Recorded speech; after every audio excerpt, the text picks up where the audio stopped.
Conexão Repórter de hoje, uma viagem ao mundo do personagem mais marcante da história humana. Jesus Cristo de Nazaré. Uma investigação de fascínios e desafios.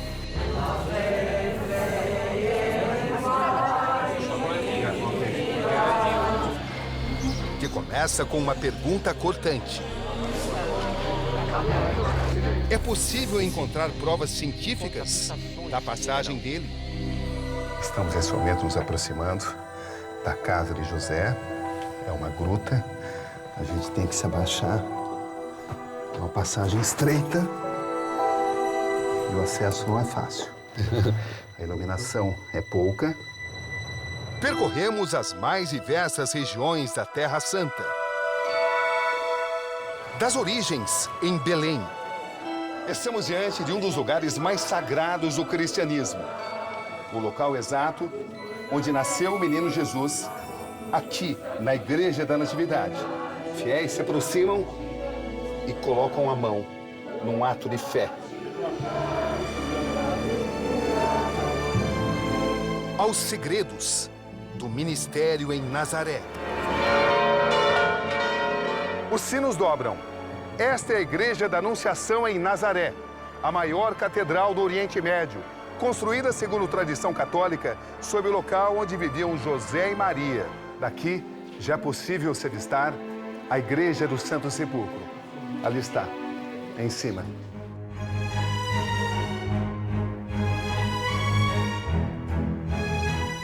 Nesse momento, o guardião da tumba de Jesus permite o nosso acesso a um dos locais mais sagrados do cristianismo. Aqui, o principal tesouro desse local. Parte da tumba original onde ficou depositado o corpo de Jesus.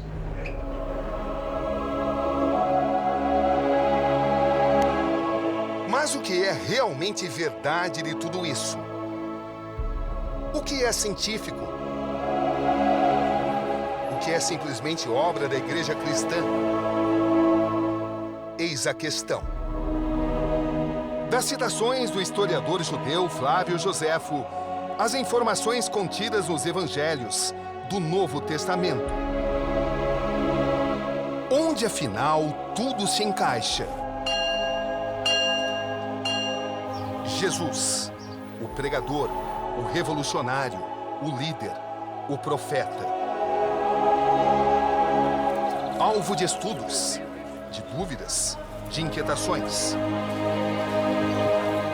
Aqui em Cafarnaum, se andarmos nessa direção, vamos encontrar o local onde, segundo a tradição cristã, ficava a casa de Pedro e onde Jesus costumava se hospedar.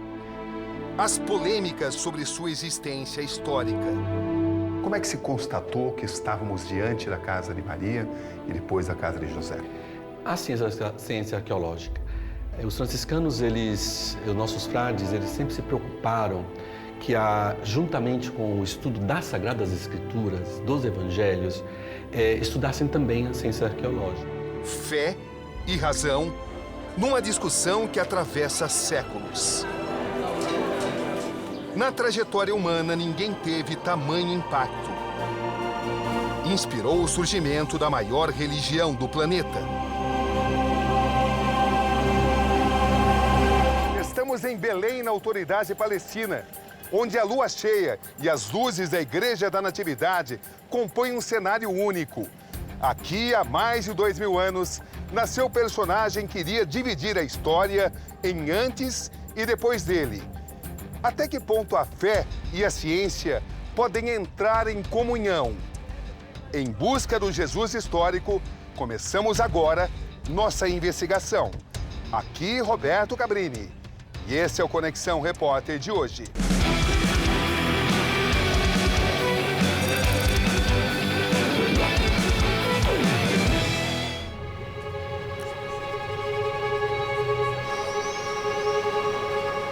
Uma história de 2000 anos. Uma história de um personagem que nada deixou escrito, mas que tudo mudou. A pesquisa científica para resgatar os passos de Jesus jamais deixou de existir. Escavações, documentos, lápides, mantos, ossários, relatos. Estamos nesse momento deixando Jerusalém em um táxi. Nosso motorista é um palestino israelense. É a única forma de se deixar Jerusalém em direção ao nosso destino, Belém, na autoridade palestina. Nos arredores de Belém está a Igreja da Natividade.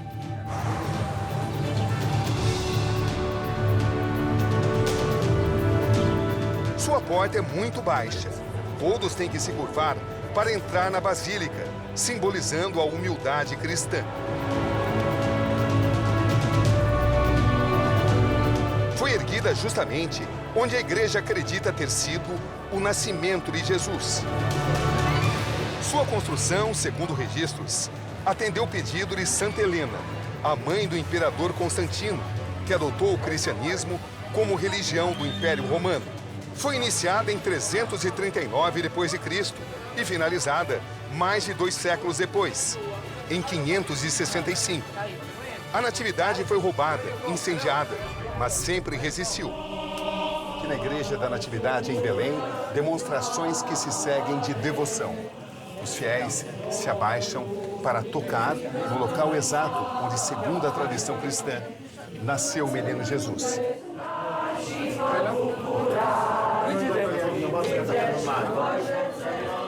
Estamos diante de um dos lugares mais sagrados do cristianismo. O local exato onde nasceu o menino Jesus, aqui na Igreja da Natividade. Fiéis se aproximam e colocam a mão num ato de fé.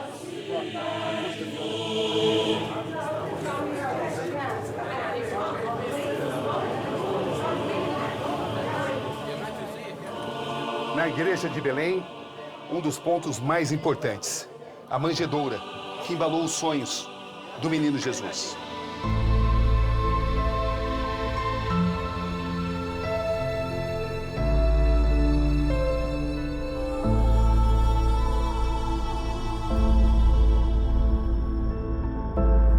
Mas o que é verdade científica? Os registros da vida de Jesus, fora do Novo Testamento, são escassos. Para encontrá-los é preciso fazer uma longa viagem a raros documentos. A Palestina dessa época era um território remoto do colossal Império Romano. Poucos escritores romanos não cristãos fazem menção a um certo Jesus. Por volta de 116 DC, o historiador Tácito fala da perseguição de Nero aos cristãos, acusados de incendiar Roma. Plínio o Jovem, governador romano da Bitínia, no noroeste da Turquia, também se refere à perseguição aos cristãos na mesma época. No ano 120 da era cristã, o historiador Suetônio, referindo-se ao reinado do imperador Cláudio, assim escreve: expulsou de Roma os judeus, que sob o impulso de Crestus tinham se tornado causa frequente de tumultos. Suetônio, Vita Claudi, 25º. A menção considerada mais importante é a do historiador judeu Flávio Joséfo. Ele viveu na Palestina entre os anos 37 e 95 DC, portanto, poucos anos após a morte de Jesus. Joséfo assim escreve em sua obra Antiguidades Judaicas. Naquele mesmo tempo apareceu Jesus, homem sábio, se é que podemos considerá-lo como simplesmente homem. Tanto admiráveis foram as suas obras. Ele ensinava os que tinham prazer em serem instruídos em sua verdade. E foi seguido não só por judeus, mas também gentios. Era o Cristo. Os mais ilustres de nossa nação o acusaram perante Pilatos e ele o crucificou. Quem o havia amado em vida não o abandonou em morte. Ele apareceu ressuscitado no 3º dia, como os profetas tinham previsto. Flávio Joséfo, Antiguidades Judaicas. Alguns historiadores céticos desconfiam que esse trecho de Joséfo pode ter sido acrescentado séculos depois, por influência da Igreja. O ponto de partida não poderia ser outro: a trajetória de Jesus segundo o Evangelho. Esta é a cidade de Nazaré, na região da Galileia. Aqui Jesus Cristo cresceu, passou a maior parte de sua vida e começou a pregar. Se transformou na época num profeta revolucionário, o homem de Nazaré.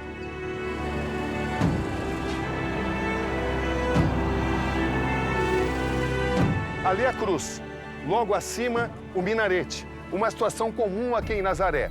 A terra de Jesus tem hoje a maior população árabe de Israel e é também a sede da maior catedral do Oriente Médio, a Igreja da Anunciação.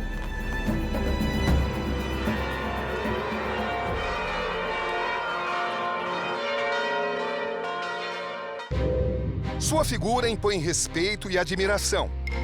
Boa tarde, Frei Bruno. Boa tarde, bem-vindos. Uma honra muito grande estar aqui contigo. Obrigado por nos receber. Bem-vindos na casa de Nossa Senhora. A casa da mãe, todos são bem-vindos. Ele é o guardião da Anunciação. O frade franciscano caminha pelos corredores e escadarias da histórica igreja. É o Frei Bruno Varriano, um brasileiro nascido em São Paulo, filho de italianos. Ele está à frente da casa de Nossa Senhora há 5 anos. O frade nos leva a lugares onde pouquíssimas pessoas têm acesso. A igreja foi erguida sobre as grutas de José e Maria e marca o local da Anunciação, onde o anjo Gabriel anunciou a Maria que ela seria mãe do Filho de Deus. Frei Bruno, a Basílica da Anunciação guarda muitos segredos. Nós chamamos de mistérios, não? O mistério de um Deus que se aproxima, de um Deus que caminha, que vive, que se encarna. Quando me pediram para ser o guardião, o reitor da casa de Nossa Senhora, era a casa da Sagrada Família, que era a casa de São José, eu quase não acreditava, não, que eu iria ter uma graça tão grande. Que mistérios foram revelados aqui? Então, esses mistérios, o mistério de um Deus que é tão grande e visita alguém tão pequena, Maria, uma jovem de 15 anos, José, que estava aqui, tinha projetos de casamento, e esse Deus que intervém nessa história dessas duas figuras muito simples, podemos dizer pobres, aqui era um povoado agrícola. Quais são as evidências de que José e Maria viveram aqui? Então, as escavações. Aqui se encontram três notícias importantes. O Evangelho, que fala de Nazaré, a tradição litúrgica das casas de Nossa Senhora, a casa de Nossa Senhora, a casa de São José, transformada em lugar de oração, do primeiro século até hoje, nunca mudaram de lugar. E depois, a confirmação da ciência arqueológica. Quer dizer, aqui era um povoado do primeiro século, aqui viviam pessoas no primeiro século e essas pessoas viviam aqui depois com uma grande devoção a Maria e a José. O senhor jamais duvidou da sua fé? Então, eu sou psicólogo clínico, psicoterapeuta e também estudei a Bíblia aqui. E cada vez que eu conheço a humanidade de Jesus, porque Nazaré é humanidade, aqui eu encontro um Jesus humano, não? Tinha um teólogo que dizia, humano assim não tem dúvida, é Deus. Não é fácil conter a emoção.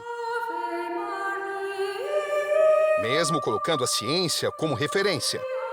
Frei Bruno nos mostra as escavações feitas por padres arqueólogos. Então, aqui são as escavações do Padre Bagatti. Ele encontra um povoado agrícola do primeiro século, encontra habitações que eram próximas da casa de Maria e de José, encontra também o período bizantino. Temos ainda restos do tempo bizantino, do terceiro, quarto e quinto século. Encontra também restos da Igreja dos Cruzados. O que nós temos aqui? Então, nós temos aqui os restos da igreja do período bizantino, da Antiguidade, não? Com aquelas do primeiro século, com as pedras das rochas do primeiro século e também desse período bizantino, que era um período posterior ao período antigo, aquele de Herodes, chamamos assim, do primeiro século. Então, Maria e José moravam perto um do outro? Moravam perto. Era um povoado de 450 habitantes. Então, eram casas muito próximas Certamente hoje nós temos essas duas notícias que Maria, depois de casada, foi morar nessa outra casa. Estamos entrando na casa mais bem conservada das escavações. As casas da época de Jesus eram assim, extremamente simples, escavadas na rocha. Teto muito baixo. Por andar aqui, eu tenho praticamente que me curvar. Aqui ficava a cisterna, a cozinha. Aqui, nessa espécie de armário da época, eram guardadas as especiarias, o sal, os condimentos. E aqui, a despensa. E se nós caminharmos nessa direção, iremos encontrar o forno. Os quartos ficavam aqui na parte superior, uma combinação de pedras com palmeiras. Hoje já não existem mais. Estamos nesse momento caminhando para um dos principais mistérios desse sítio arqueológico. Estamos indo para a casa de Maria. Seria a ciência confirmando a fé. A ciência confirmando o lugar, né? O ic, em latim, o lugar. Este lugar existiu, este lugar era importante.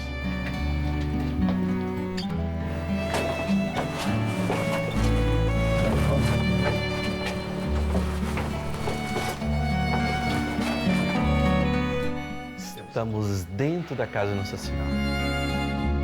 Então nós temos toda a parte da rocha, está muito delicada, toda a parte da rocha, até a parte de cima, onde dava acesso para a parte superior da casa. Então nós imaginamos que aqui foi um pouco alivelado, mas a gruta era nesse nível da coluna. Essa é uma coluna bizantina. Então nós temos um período bizantino, que é do 3º século. Temos 2 colunas bizantinas dentro da gruta e outras também 4 colunas bizantinas fora da gruta. Qual é a evidência científica de que Maria viveu aqui, Frei? Então nós temos aqui o testemunho dos judeus cristãos, que transformaram a casa de Nossa Senhora em lugar de oração, deixando grafitos escritos. Hairo Maria. Deixavam sinais também de oração em hebraico, escrito nas pedras. Isso no 1º século. Não há nenhuma dúvida? Cientificamente, o lugar da encarnação, não. Essa casa, essa agraciada, que é uma palavra do Evangelho de São Lucas, que vem escrito na parede no 1º século, e dá então certeza que aquela palavra do Evangelho de São Lucas aconteceu aqui neste lugar.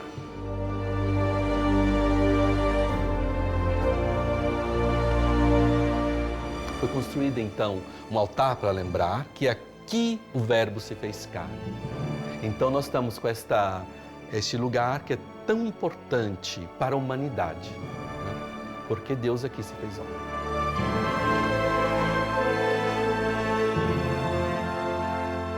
O senhor fala sempre em casa de Maria, foi a casa de Jesus também. Sim, aqui era a casa da avó, era a casa de Santana, da mãe de Nossa Ou seja, ele estava aqui frequentemente. frequentemente. Dormia aqui. Dormia aqui, por que não? Porque num povoado de 450 habitantes, uma criança não vai dormir na casa da avó. Vai visitar a avó, o avô, ia também para dormir uma noite, para passear durante o dia, ou para levar, quem sabe, uma encomenda da mãe. Então aqui era frequentado por Jesus. O que significa esse lugar para a fé cristã? Para a fé cristã é importante, porque Deus não é uma lenda, não é uma lenda. Deus não é um mito.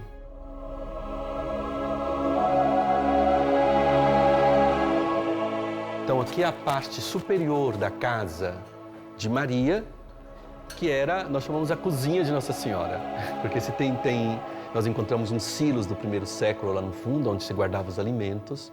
Então é a continuação do povoado agrícola com as descobertas arqueológicas do 1º século. Frei Bruno nos reserva outras surpresas.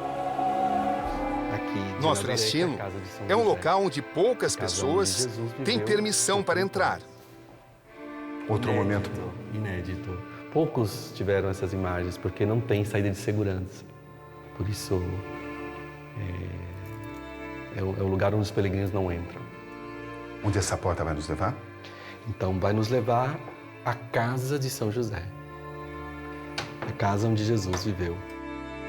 A casa de São José, sobre a qual foi construída, nos séculos V e VI, a chamada Igreja da Nutrição. A casa de São José era chamada Igreja da Nutrição. Um peregrino do VI século viu essa igreja e ele deu esse nome, Igreja da Nutrição, porque aqui Jesus foi nutrido. A casa de José está no subterrâneo. Então, a casa de São José, ela está no subterrâneo e os peregrinos não veem. Os peregrinos veem somente pela uma janela que está ali. Eles veem os silos, mas embaixo realmente não todos entram. Poucas pessoas têm acesso. Poucas pessoas têm acesso porque não tem saída de emergência. Então era uma gruta como todas as outras grutas do povoado. Aqui precisa realmente muita atenção, porque a escada ela é muito, olha, precisa.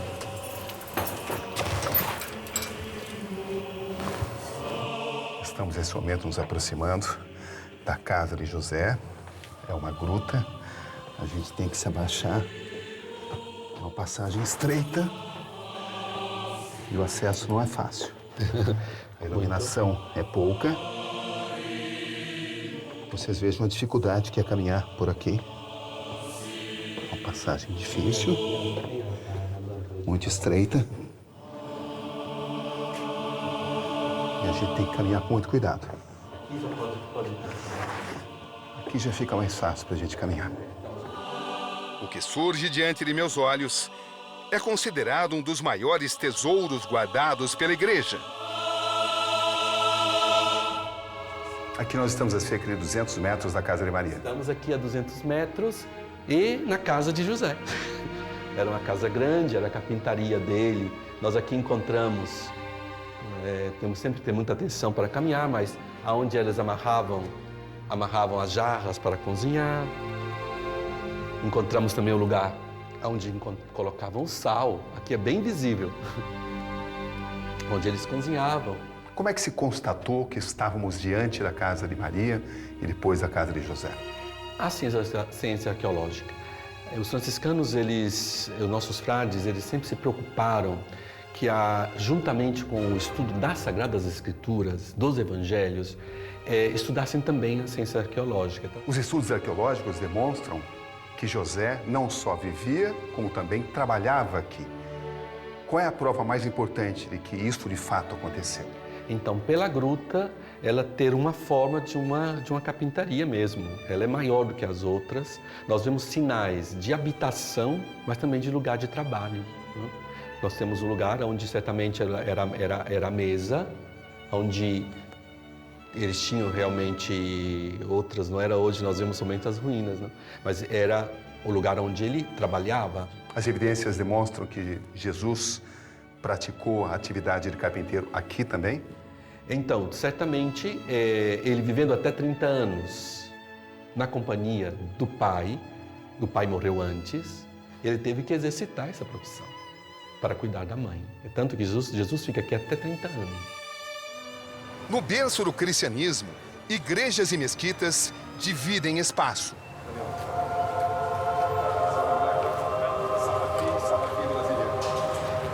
Perto da Anunciação está uma pequena mesquita, que quase foi substituída por outra que rivalizaria em grandeza com a cristã. A poucos metros da Basílica da Anunciação, muçulmanos rezam a Alá. Na Terra Santa é sempre assim. A eterna disputa por espaço.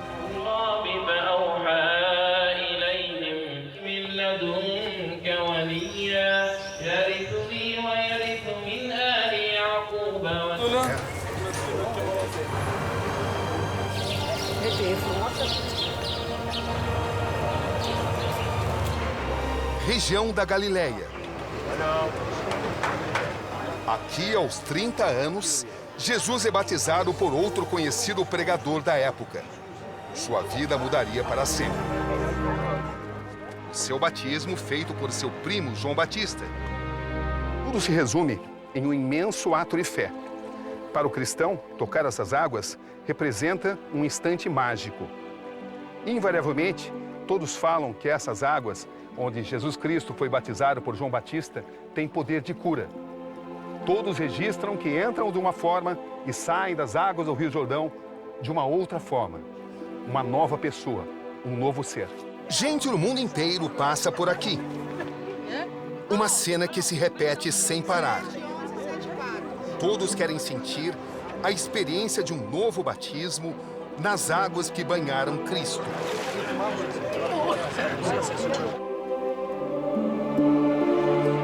Um mergulho nas águas.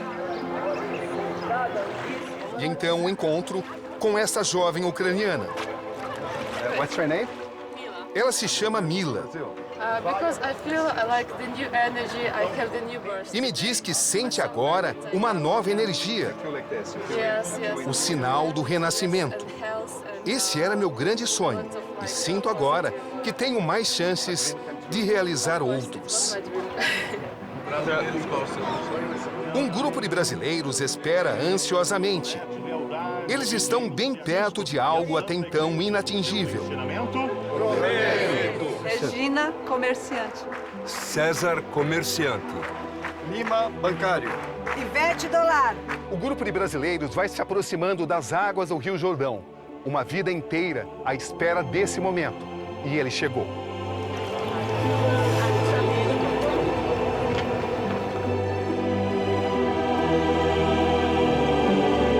O que a senhora espera desse momento? Bênção de Jesus na minha vida. Obrigado. O que a senhora espera? Espero um Brasil melhor, um mundo melhor, paz de todo mundo. E aqui estou renovando a nossa fé. Tudo começa agora. Agora, graças a Deus.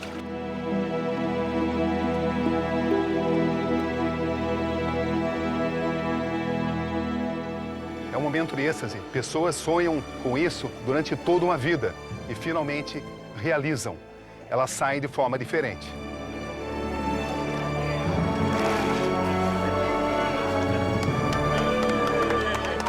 A cerimônia costuma levar de 3 a 5 minutos. Quando termina, eles não se sentem mais a mesma pessoa. Como é que a senhora está nesse instante? Renovada. Só sente uma diferença? Sim. Ela está no mesmo lugar que Jesus foi batizado. É muita emoção mesmo.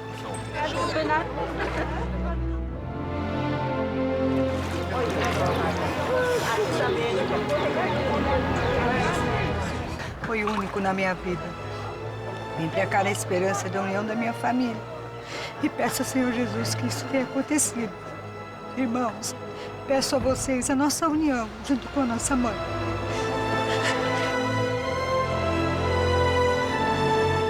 Não se conhece os destinos dos originais escritos. Teólogos concluem que os evangelhos foram elaborados nos anos 70 seguintes à morte de Jesus. São autores de diferentes níveis de instrução, diferentes procedências. O Evangelho de Marcos é o mais antigo, possivelmente antes do ano 50 da era cristã. Marcos se baseia nos relatos de Pedro, apóstolo de Jesus, provavelmente o seu sobrinho. Pela riqueza de detalhes com que ele descreve Jerusalém, acredita-se que Marcos tenha sido um habitante da cidade. Lucas foi um médico grego, discípulo de Paulo, que muitos historiadores consideram o fundador do cristianismo. Lucas foi o mais culto dos escritores do Evangelho. Seu relato reflete cristãos sírios, gregos, a visão dos gentis. Seu Evangelho foi escrito entre os anos 80 e 90. João foi o mais novo discípulo de Jesus, talvez seu sobrinho, embora muitos historiadores não estejam convencidos de que o João que escreveu o Evangelho seja o mesmo João, apóstolo de Jesus. Ele tem a visão mais avançada, liberal para a época, preocupado em demonstrar a intenção de Jesus em se distanciar do judaísmo ortodoxo. Seu Evangelho foi escrito entre os anos 90 e 100 da era cristã. Mateus foi um cobrador de impostos, possivelmente primo do mestre. Acredita-se que, pela ausência de descrições e costumes judaicos, se tratava de um judeu escrevendo para judeus. Seu evangelho se baseia numa série de sermões de Jesus, acrescentados de biografias escritas na época. Os evangelhos, como conhecemos hoje, foram reescritos séculos depois de suas versões originais, com maiores ou menores alterações. Jesus prega uma mensagem radical que assusta os judeus mais do que os romanos. Ele é chamado de Messias, o Libertador, o Salvador. Sermões, milagres e 12 apóstolos.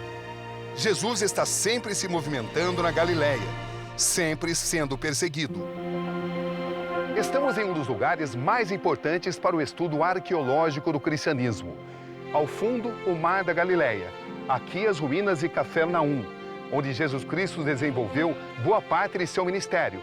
Na sua época, viviam aqui cerca de 2.000 pessoas. Se nós andarmos nessa direção, vamos encontrar as ruínas de uma sinagoga que foi construída, segundo estudos, entre o século II e IV. E se nós viermos aqui nesta direção, vamos notar a diferença entre essas pedras mais claras e as pedras mais escuras. As mais escuras são as ruínas da sinagoga do Templo de Jesus. Aqui ele passava seus ensinamentos. Vamos encontrar o local onde, segundo a tradição cristã, ficava a casa de Pedro e onde Jesus costumava se hospedar. No século V foi construída em cima da casa de Pedro uma igreja octogonal. Aquelas pedras entre o primeiro e o segundo muro, segundo estudos, são da época de Jesus. Qual é a prova de que aqui era a casa de Pedro? Podemos ver a igreja heptagonal que já está aqui localizada há 1.700 anos. Então a tradição e a prova é bem antiga. Acima disso, acharam aqui os arqueólogos mais de 100 moedas do mundo inteiro de peregrinos do mundo que chegaram aqui buscar o ponto que era a casa de Jesus. Aqui outro ponto importante. Estudos indicam que ali ficava a porta de entrada da chamada Sinagoga de Jesus. Aqui ele contestava os dogmas da época e começou a ganhar seguidores. A popularização de suas mensagens nunca mais iria parar. Nas ruínas, uma inscrição. Sinagoga Branca, construída no século IV, sobre o que sobrou da Sinagoga de Jesus. Este é o frade italiano Salvatore Vilardi. Ele é categórico. Não há dúvidas de que Jesus esteve aqui. Pregou, passeou, ensinou. Exerceu suas atividades por pelo menos 2 anos. Lê a estátua qua molte volte. Vengo ogni 2 anni, almeno ogni 2 anni per portare i pellegrini. Suas mensagens ultrapassam as fronteiras da remota Galileia e chegam, enfim, à grande Jerusalém, a metrópole da região. Jerusalém está repleta de símbolos judaicos, cristãos e muçulmanos. A cidade é venerada pelas 3 religiões monoteístas. A disputa de cada centímetro dessa terra sagrada é motivo permanente de uma guerra sem fim pelo poder em nome da fé. No dia 2 de abril, domingo de Ramos, Jesus é aclamado pela multidão em Jerusalém. A ira dos sacerdotes tradicionais é incontrolável. Traído por Judas, Jesus é levado a Caifás, o sumo sacerdote. Acusado de heresia, é entregue aos romanos. Para o império, aquele pregador judeu tem pouca importância. Mas para o governador romano da Judéia, Pôncio Pilatos, é preciso aplacar a revolta dos sacerdotes. A trajetória final de Jesus à cruz até hoje é motivo de debate. Muitos historiadores acreditam que o percurso tenha sido desenhado por conveniência da igreja. O local é hoje ocupado por um intenso mercado árabe. Aqui começa a Via Crucis, a caminhada final de Jesus na Via Dolorosa em Jerusalém. No lugar onde hoje existe essa escola islâmica, construída há 500 anos, Jesus Cristo foi julgado há 2 milênios. É a primeira estação da tradição cristã. Esta é a Capela da Flagelação, a segunda estação. Aqui, depois de ter sido condenado à morte por crucificação, Jesus é flagelado pelos soldados romanos, recebe uma coroa de espinhos e é obrigado a começar a caminhar carregando a cruz. Aqui a movimentação é constante. Pessoas de todas as partes do mundo. Aqui a presença da polícia israelense. E a caminhada de Jesus, há 2000 anos, continua carregando a cruz.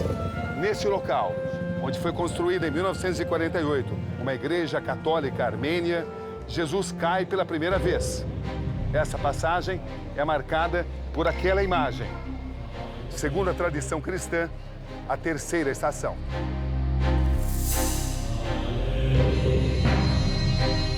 Aqui a cruz é um símbolo permanente. Bem ao lado, a quarta estação, onde Jesus encontra Maria.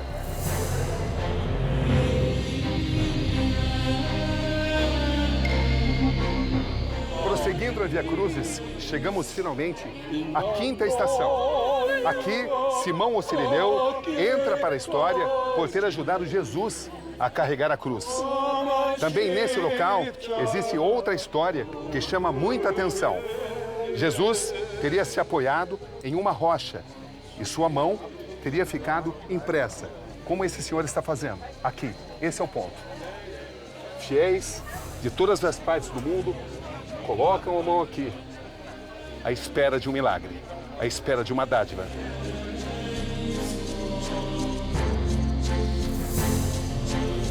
Esta é a sexta estação. Esta pequena capela de origem greco-católica marca o local onde Verônica teria limpado o rosto de Jesus, repleto de sangue e lágrima. Segundo tradição cristã, o rosto de Jesus teria ficado impresso no véu usado por Verônica.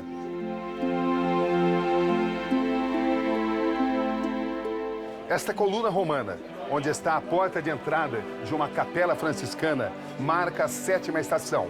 Aqui, Jesus cai pela segunda vez.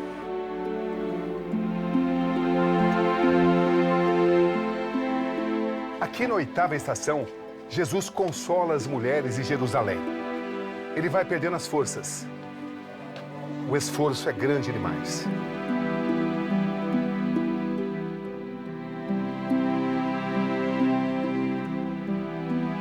A sofrida caminhada vai chegando ao fim. Daqui, já é possível se avistar a Igreja do Santo Sepulcro. Ali está, em cima. Esta coluna romana marca a nona estação. Aqui, Jesus cai pela terceira vez.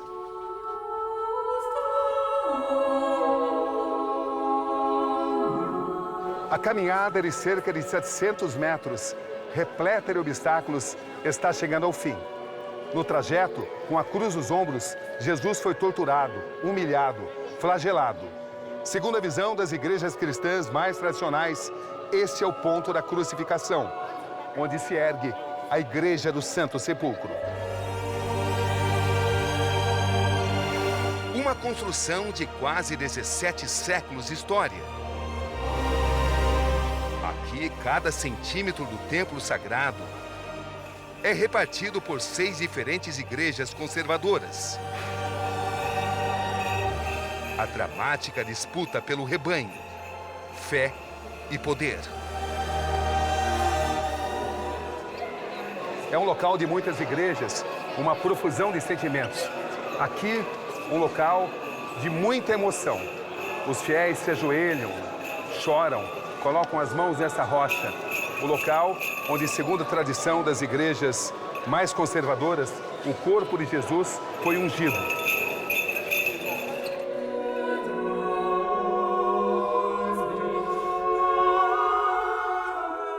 Aqui na 10ª estação, Jesus é despido. Na 11ª, ele é pregado à cruz. A longa fila leva ao altar grego, erguido sobre a rocha do Calvário. Assim tem sido há séculos. A mesma fé, a mesma devoção. Para essas pessoas, é um momento máximo. Um momento que define tudo aquilo que eles acreditam durante toda uma vida.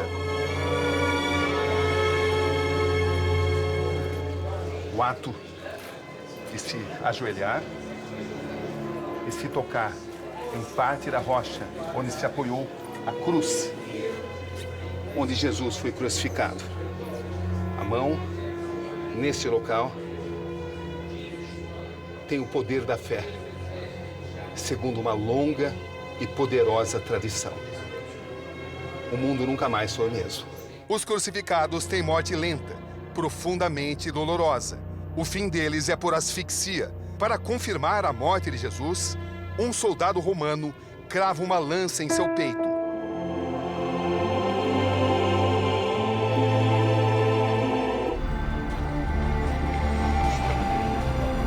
Esse é o guardião do sepulcro de Jesus. O grego padre Teodouros cuida de um dos lugares mais sagrados do mundo.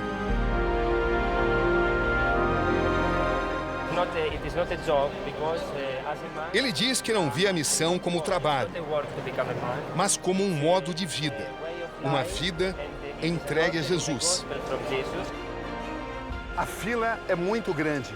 No caminho, os fiéis rezam. Chegam a esperar durante muitas horas.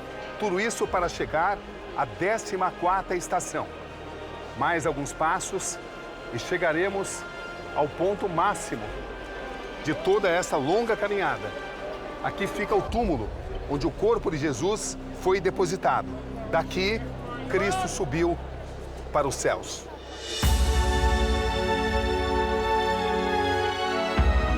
Nesse momento, o guardião da tumba de Jesus permite o nosso acesso a um dos locais mais sagrados do cristianismo. De acordo com essa visão religiosa, que não é confirmada pela ciência, o corpo do Messias foi posto abaixo dessa pedra de mármore de cerca de 20 centímetros e daqui teria ressuscitado. É o lugar mais sagrado do mundo, diz o guardião. Aqui, o principal tesouro desse local. Parte da tumba original onde ficou depositado o corpo de Jesus. Ele nos lembra que o túmulo de Jesus era uma caverna que foi destruída. What kind of energy do you feel being here? Um lugar de energia especial. Não é física, mas sim mental. É Deus dentro de nossas almas. A ciência não pode explicar. É espiritual, explica Teodouros. Para as igrejas protestantes e evangélicas, o verdadeiro local do túmulo de Jesus é outro. O Jardim da Tumba, próximo ao Gólgota, ou Calvário.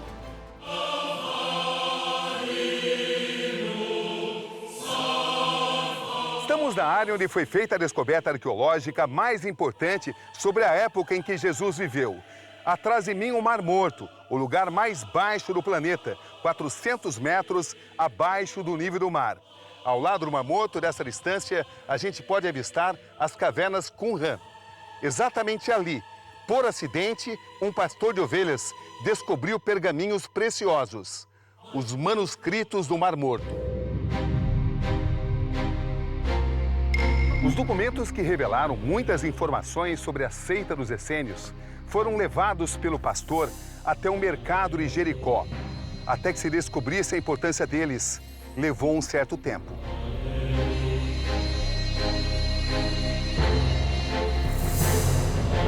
Os documentos estão em hebraico, aramaico, grego. Pertencem ao período que vai do ano 250 a.C. até a metade do primeiro século da era cristã. As escrituras dos essênios são as mais antigas já descobertas do Velho Testamento. Os textos complexos, ainda em estudos, não falam especificamente sobre Jesus, mas se referem à vinda do Messias, talvez mais que um. As provas da Igreja Católica sempre foram vistas com muitas reservas pela comunidade científica. O Santo Sudário, o pano de linho com a suposta imagem do rosto de Jesus, alvo de várias contestações. Outra pesquisa contraria a imagem e traz outras características mais prováveis para o rosto de Jesus, levando-se em consideração o tipo físico, o tipo predominante na região e na época de Cristo. Uma caixa para guardar ossos, feita de pedra calcária, também é apresentada como indício arqueológico da existência de Jesus. Nela está escrito em aramaico: Tiago, filho de José, irmão de Jesus. Estudos indicam que o objeto é do primeiro século da era cristã. Por outro lado, apontam que a inscrição é perfeita demais e a forma do texto não corresponde aos usos da época. Nas ruínas da fortaleza de Cesareia, em frente ao mar Mediterrâneo, outra descoberta, uma pedra com a inscrição Tiberium Pontius Pilatus Prefectus Iuda, ou Tibério Pôncio Pilatos, prefeito da Judéia. Isso demonstra que os governadores romanos da Judéia, na época de Jesus, tinham o título de prefeito, contrariando historiadores antigos, como Joséfo, que os chama de procuradores. Uma comprovação histórica da existência de Pôncio Pilatos, fundamental para a do próprio Jesus. Na região de Canaã, na Galileia, arqueólogos descobrem fragmentos de pelo menos um vaso de pedra, semelhante ao usado por Jesus para fazer seu primeiro milagre, transformar água em vinho durante um casamento. Uma imensidão a perder de vista. O nome é Mar da Galileia. Na verdade, trata-se de um lago de água doce. São 19 quilômetros de extensão por 13 de largura. Estamos a 213 metros abaixo do nível do mar. A maior parte do ministério de Jesus aconteceu aqui nesta região, a região do Mar da Galileia. Aqui está guardado outro tesouro. A busca pelo Jesus histórico nos leva a esse barco de pescadores encontrado em 1986. Um achado arqueológico, um barco de 2.000 anos, um barco da época de Jesus. O barco mede 8 metros de comprimento por 2,3 de largura. Normalmente, micro-organismos já teriam destruído estruturas de madeira como esta. Mas os testes de carbono e as moedas recuperadas no local confirmam que o barco foi construído na época em que Jesus viveu. Não há outra região com tantas marcas de Jesus quanto a do Mar da Galileia.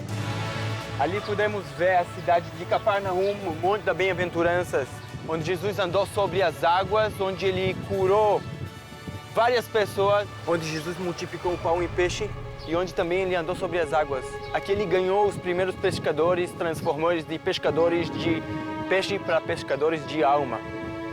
A maioria dos eventos públicos, podemos dizer que entra nas nossas mãos agora. O milagre da multiplicação dos pães, um dos mais emblemáticos praticados por Jesus. Você vai conhecer agora o local exato onde, segundo a tradição cristã, acredita-se que tenha acontecido.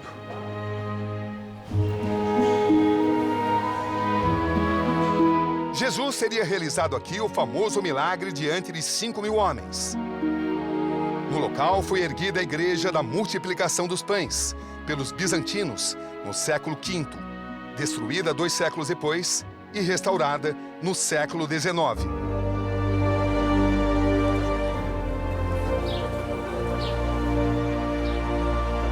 Todos nós nos podemos ver. A arqueóloga portuguesa Daphne Brewer, da Universidade de Jerusalém, está convencida de que este é mesmo o local descrito nas Escrituras como o do milagre da multiplicação.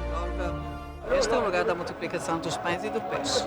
Que certeza nós temos isso? Nós temos a certeza que já no fim dos anos 300, portanto 300 anos já depois de Jesus ter passado aqui, já os peregrinos nos falam sobre o milagre da multiplicação. Já os peregrinos nos dizem que neste lugar Jesus fez esse milagre. E a certeza está no nosso coração, na fé que nós temos, e esse lugar ficou marcado como o lugar do milagre. Na região da antiga Judéia, nos arredores de Jerusalém, os arqueólogos israelenses estão convencidos de que descobriram o local onde Jesus curou um homem cego. Os canais levam a água ao famoso tanque de Siloé. Segundo o Evangelho de João, Jesus coloca lama nos olhos do cego e pede que ele se lave no tanque de Siloé. O homem passa a enxergar. No mesmo local são encontradas moedas da época de Jesus, da época do tanque de Siloé. O desafio é grande. As pesquisas prosseguem. Mas para os 2 bilhões de cristãos em todo o planeta, até mesmo a dificuldade para se detectar registros históricos e arqueológicos de Jesus parece ser proposital. Apenas mais uma forma para se testar o maior patrimônio de qualquer cristão, a sua fé. A fé em Jesus como Salvador.